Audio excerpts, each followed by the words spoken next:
Yo, what's up, guys? How are you doing today, man? I'm coming at y'all with my prediction of where the top 10 free agents are gonna go in the 2022 NBA free agency class. A lot of great players.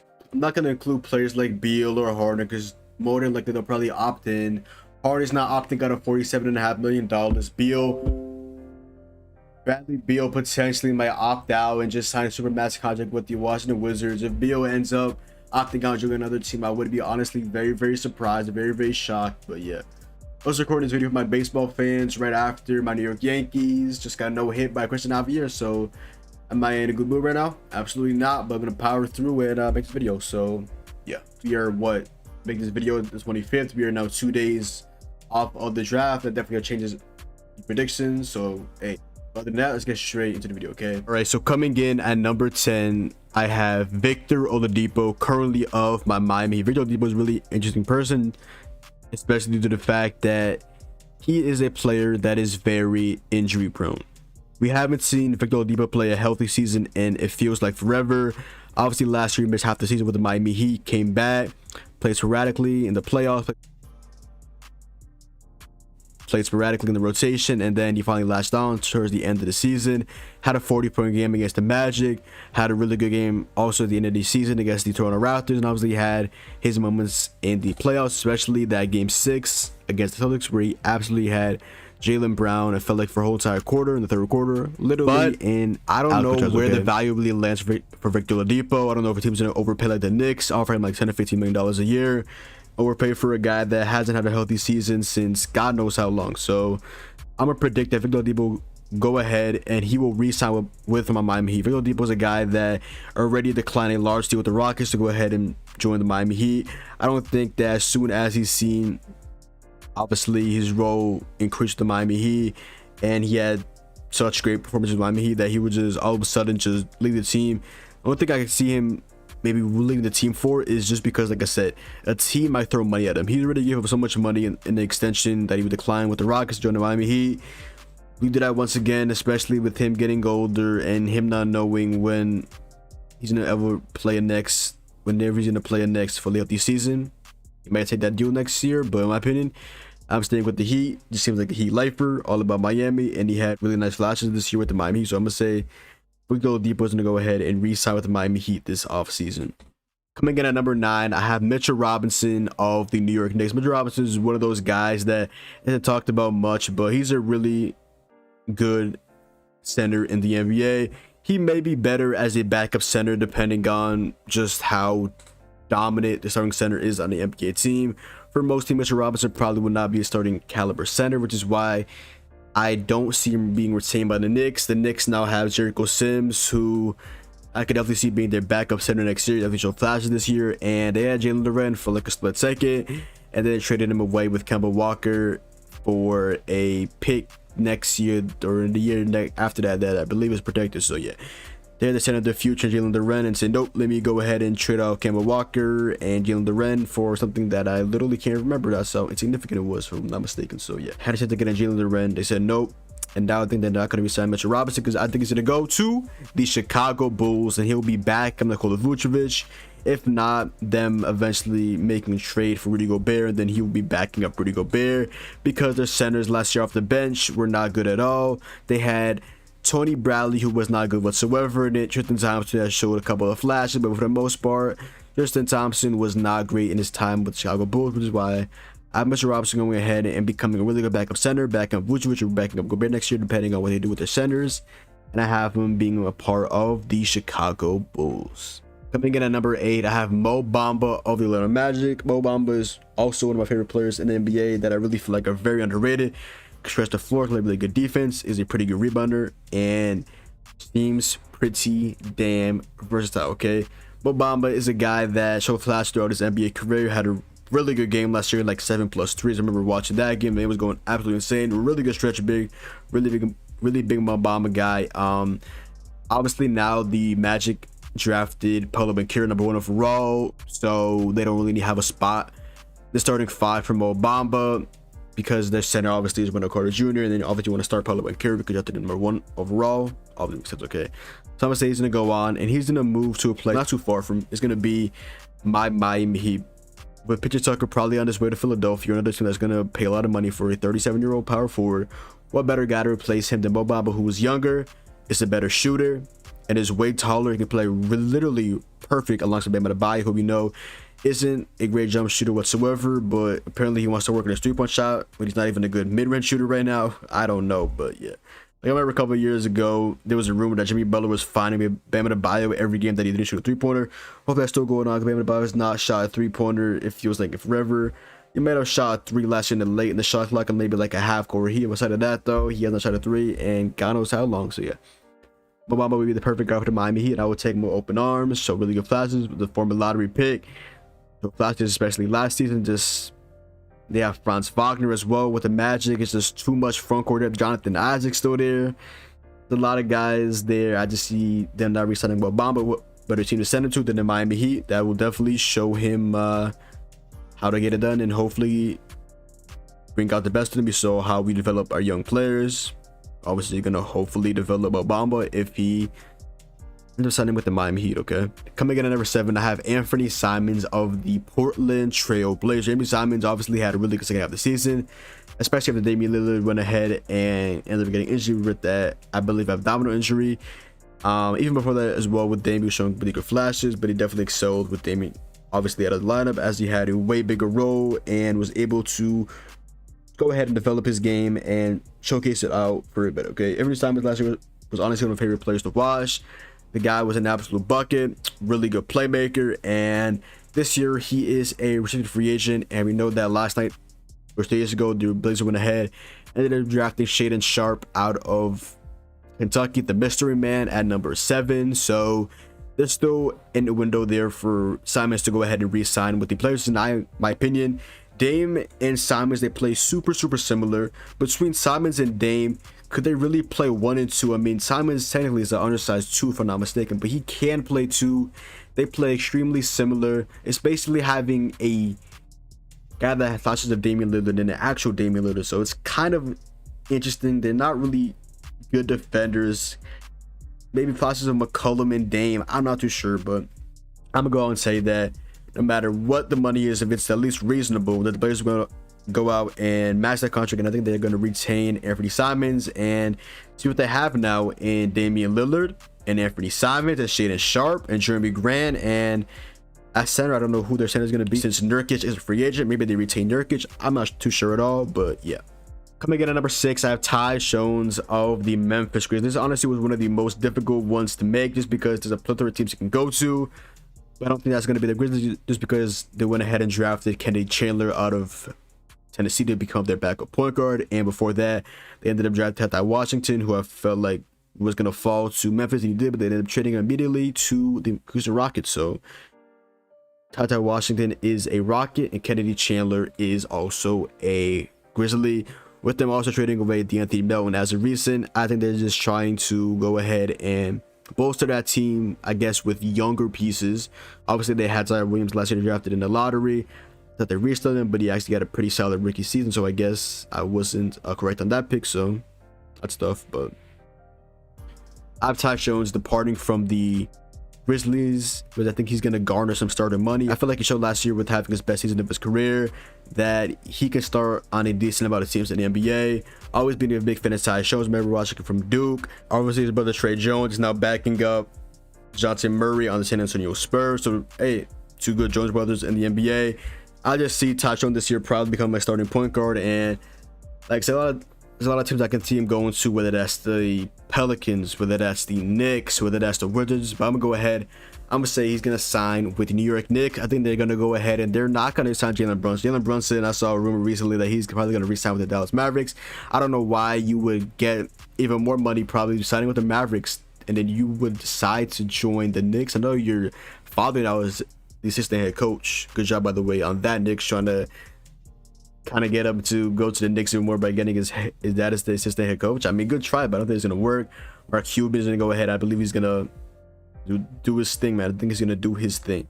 They have Tyus Jones becoming a New York Knick and have him become a starting point guard of the New York Knicks, and his backup point guard will be Derrick Rose, and the 6th man will be Emmanuel Quickly, who I believe shows flashes a ton Jordan Clarkson is a really good 6th man, definitely a promising young player on the New York Knicks. I obviously have Quentin Grimes, so there's a lot of pretty good guard play, in particular RJ Barrett and everybody else on the Knicks. So it's gonna be very interesting to see how everything goes along. Obviously, also Deuce McBride, aka Miles McBride, so flashes last year as well. A lot of guard play in the Knicks. I just think they need a guy to settle that all down. I think that's gonna be Tyus Jones of the Memphis Grizzlies, one of the most, probably the best, definitely the best backup point guard last year in basketball. Really good at the turnover ratio, could create his own shot, and definitely when John Murray was out, we showed flashes that he could be a starting point guard in the NBA. And I think next season he will be on the New York Knicks. Or coming in at number 5, I have Collin Sexton of the Cleveland Cavaliers. Collin Sexton has not played basketball. I believe he didn't even play a single game, maybe like 5 or 10 games last year with the Cleveland Cavaliers, and they had the resurgence here. Darius Garland All-Star, Jared Allen All-Star. Evan Mobley finished second last year in Rookie of the Year, probably would have won. He didn't have a not as good of a second half as he did the first half, and he didn't get injured for a good amount of time. He probably would have won Rookie of the Year with Scotty Barnes, but things happen, and Scotty Barnes obviously is the recipient of the 2022 NBA Rookie of the Year. So when it comes down to Collin Sexton, this guy I like. Obviously, we saw flashes of him being a star player, killing the Nets' big 3 of Harden, KD, and Kyrie, the first game they ever played together, where he literally obliterated the Nets while wearing Kyrie Irving's shoes. The Kyries, man, went insane. Man was just a bucket, man was just a bucket. But I think he's gonna go ahead and re-sign with the Cavaliers. I'm not gonna lie, I really like the backcourt of Sexton and Garland. They obviously wanted that, so they drafted both of them literally kind of around the same time frame. So I think they can really coexist. I feel like Sexton more of a shooting guard, Garland's more of a point guard. They always have that triple big lineup, so they have enough defense and enough rooms for rebounds and all that with a triple big lineup of obviously Markkanen, Mobley, and Jared Allen. They obviously can coexist, so might as well just add Collin Sexton to that starting 5, and yeah. But also they did just draft Ajabi out of Kansas, who can play both a 2 and 3 if I'm not mistaken. So we'll see if they end up resigning Collin Sexton. Ajabi probably would be off the bench, but we'll see. I like Sexton staying with the Cavaliers though.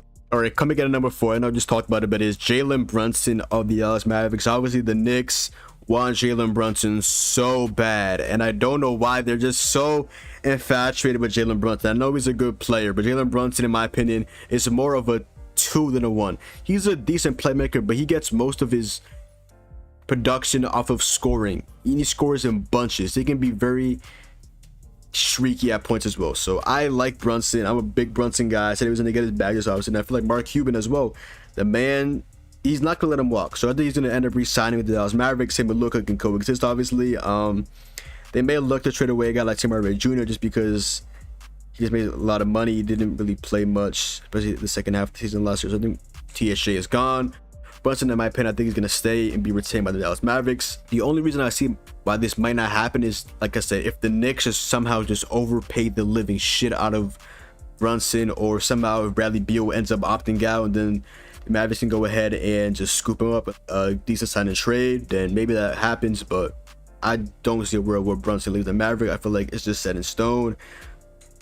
And Knicks fans, man, it's gonna be utter pain for y'all still, man. Still gonna be utter pain for the New York Knicks fans out there. Coming in at number 3, I have Miles Bridges of the Charlotte Hornets. Miles Bridges is a guy that obviously has been rumored to join the Blazers, rumored to join the Pistons, who last night went ahead and drafted Jaden Ivey, and obviously they have a hole at power forward because they didn't go ahead last night and draft Keegan Murray because the Kings took him over to them. And like I said, Jeremy Grant's gone. They have Jaden Ivey and Katie Cunningham. They have a spot at the power forward position. They are rumored to be interested in Gordon Hayward for whatever reason. Even though they're trying to go younger, they're going like an older guy, Gordon Hayward, who's been very, very injury prone. I literally forgot he was went on the team at points last year just because he was constantly injured, and now they just all of a sudden just want him.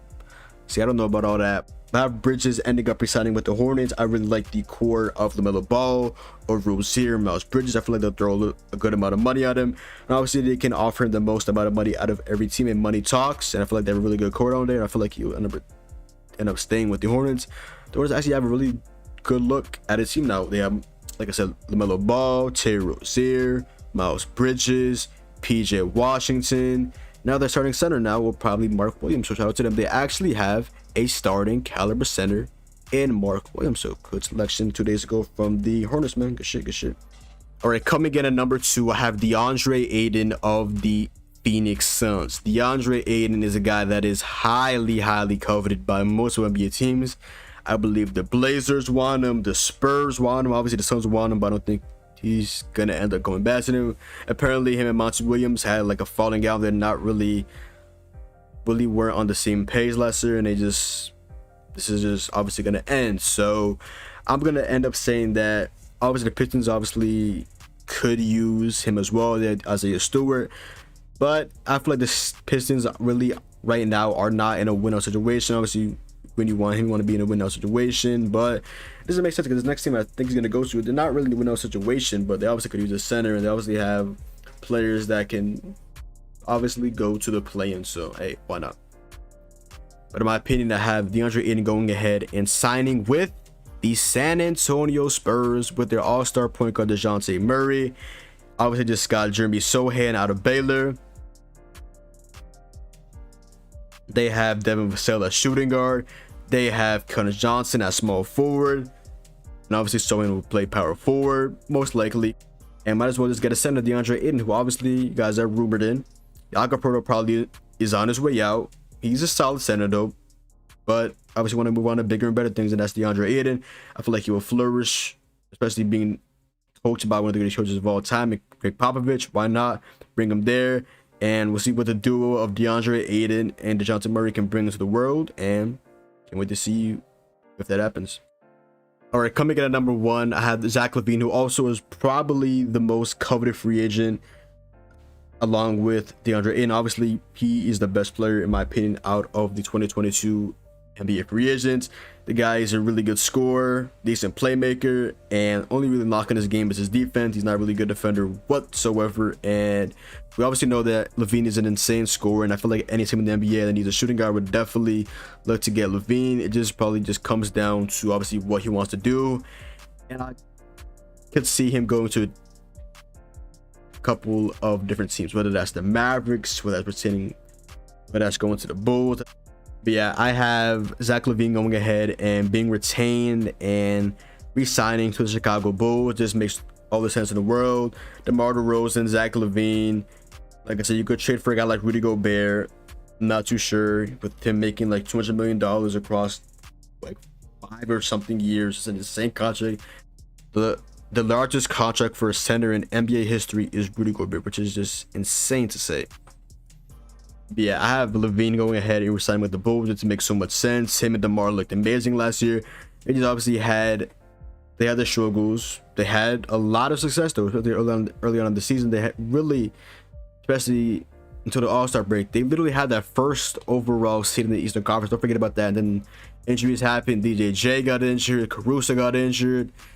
LaVine got injured. A lot of things had to happen. Vucevic got COVID. A lot of things have, like, most people on the team pretty sure got COVID last year with the Bulls, and they still ended up being a really good team last year. And obviously we know what happened in the playoffs. They got steamrolled by the Bucks, and the Bucks probably were the best team last year in the Eastern Conference. So yeah, in my opinion, I have LaVine re-signing with the Bulls and getting a lucrative deal by the Bulls. I have him getting retained. I don't see Arturas Karnisova's going ahead and letting him walk. We obviously already saw a team try to throw money at LaVine, and he already mastered a couple years back.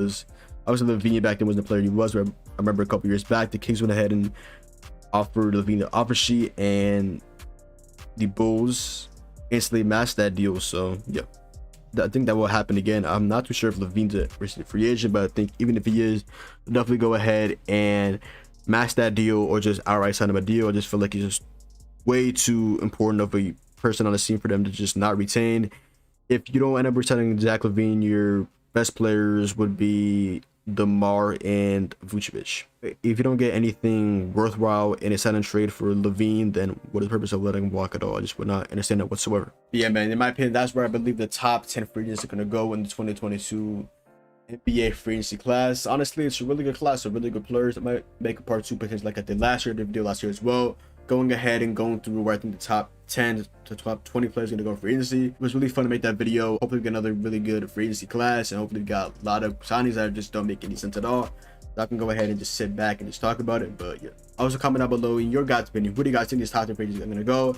Like I said, I might make a part 2 potentially. There's a lot of guys. There's a large free agency class this year. Like, I mean large. These are the top 10 in my opinion. I went through and looked at a lot of players, and I just cut it down to top 10 players in my opinion. A lot of good players, especially role players that are gonna go ahead and get absolutely paid, and just can't wait to maybe eventually make that video soon. Okay. Other than that, y'all, that is the videos going below. Drop a like, comment down below.